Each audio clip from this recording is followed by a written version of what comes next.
When it comes to the Browns and quarterbacks, most fans are aware that they traded for Tyrod-Taylor from the Buffalo Bills. In fact, I was all for the trade for Tyrod-Taylor.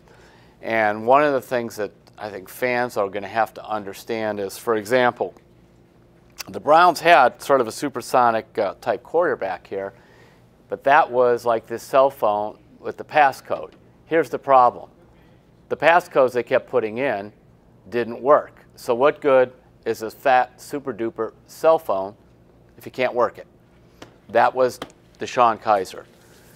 The passcodes the Browns were putting in to have him throw long and all these kind of things, it wasn't working. He was throwing all kinds of interceptions, lots of mistakes. What the Browns did, some fans may not like this, but they traded for a guy, it's kind of like me with my paper, my pen, and an envelope. We've gone old school. But here's the point. Odds are if I write a letter on this stuff with the pen, send it somewhere, I could even hand deliver it, it'll probably get there. But if I go and I give you the cell phone and it's got the passcode and I don't have it, it isn't worth anything. In other words, what Tyrod-Taylor does is he doesn't make a lot of mistakes. He threw only 4 interceptions last year. The Browns themselves as a team threw 28 interceptions. They threw 6 interceptions in the red zone, the absolute worst place to throw one, because you're taking away points right off the board.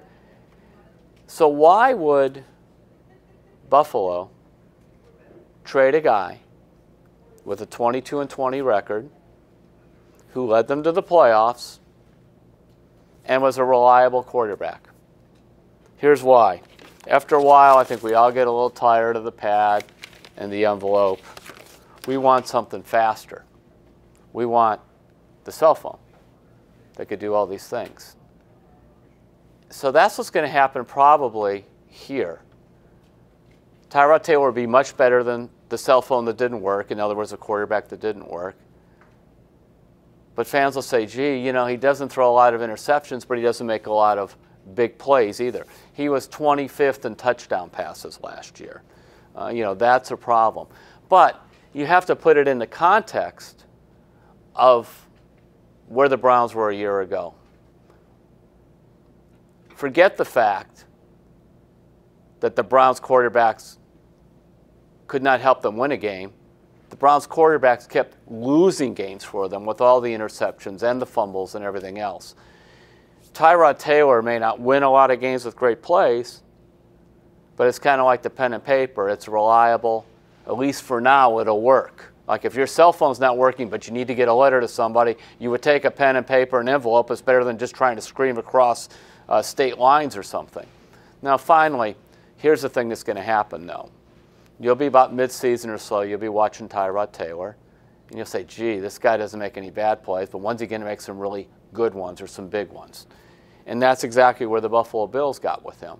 Because keep in mind, Buffalo did trade him to the Browns for a 3rd-round pick. They don't really have a quarterback now. They're going to be looking for one.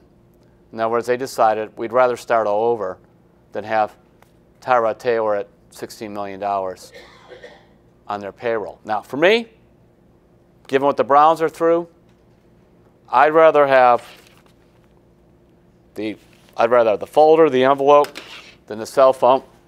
Now, this one's just gone all dark. It doesn't work at all.